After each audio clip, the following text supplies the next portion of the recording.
O Congresso Nacional tenta barrar o aumento do IOF em transações financeiras. A oposição já apresentou 20 projetos contra as mudanças desde que o decreto foi anunciado pela equipe econômica. O repórter Afonso Marangoni, em Brasília, tem todas as informações. Boa noite para você, Afonso. Boa noite, Luciano. Boa noite a todos. Pois é, essas propostas são de decretos legislativos justamente para derrubar as mudanças feitas pelo governo Lula no IOF.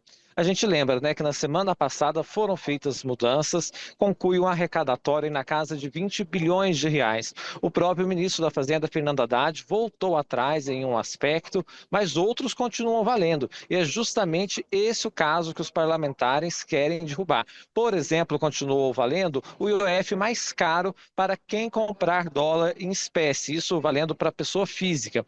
Então, essa medida está tramitando aqui no Congresso, são vários os projetos, na verdade, e terminou agora há pouco uma reunião do presidente da Câmara, Hugo Mota, com parlamentares da oposição. E o que o deputado Zucco disse ao fim dessa reunião à imprensa é que o Hugo Mota está sensível a esse tema, tanto é verdade que ele já até usou as redes sociais para criticar essa questão do IOF como uma forma de arrecadação e que, portanto, esse tema deve ser discutido na próxima reunião de líderes, que está prevista para ser na quinta-feira. E que se os líderes derem ok para esse decreto legislativo, deve ser pautado, e essa é a tendência, na semana que vem, já no início da semana. Eu estou falando mais da Câmara dos Deputados porque a grande maioria dos projetos foram protocolados aqui, apenas um foi no Senado Federal. E esses projetos de decretos legislativos, grande maioria da oposição, notadamente parlamentares do PL, né, o Partido Liberal.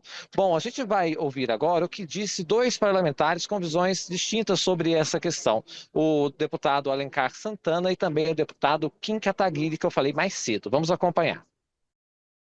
O mercado quer que tenha uma política fiscal, quer que ela seja cumprida.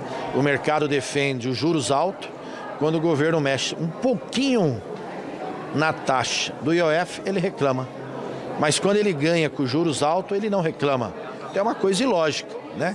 E o governo está tomando essa medida legal, legítima, que lhe compete, é um tributo que permite que um ato do executivo possa mexer eventualmente na alíquota. E o ministro Haddad ali teve a grandeza de reconhecer que em determinado ponto a medida não estava adequada e alterou no mesmo dia. Nós estamos tratando de operações financeiras, quem porventura, como você disse, está fora do país, faz compra fora ou remessas, então não tem nada a ver com o dia a dia. Primeiro, o próprio governo viu que cometeu um erro grotesco, tanto que já voltou atrás em boa parte do decreto, que era em relação a investimentos no estrangeiro.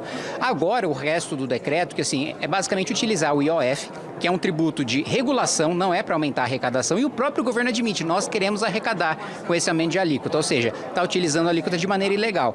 Por isso que eu acho que tem uma maioria esmagadora dentro do Congresso Nacional para derrubar esse decreto, eventualmente até já nessa quinta-feira. A partir do momento que você tem o IOF com uma função arrecadatória, o governo está controlando o preço do dólar. E isso cria uma instabilidade geral no país, não só para investidores estrangeiros ou para brasileiros que investem fora, mas para os brasileiros que investem aqui e para os estrangeiros que investem aqui.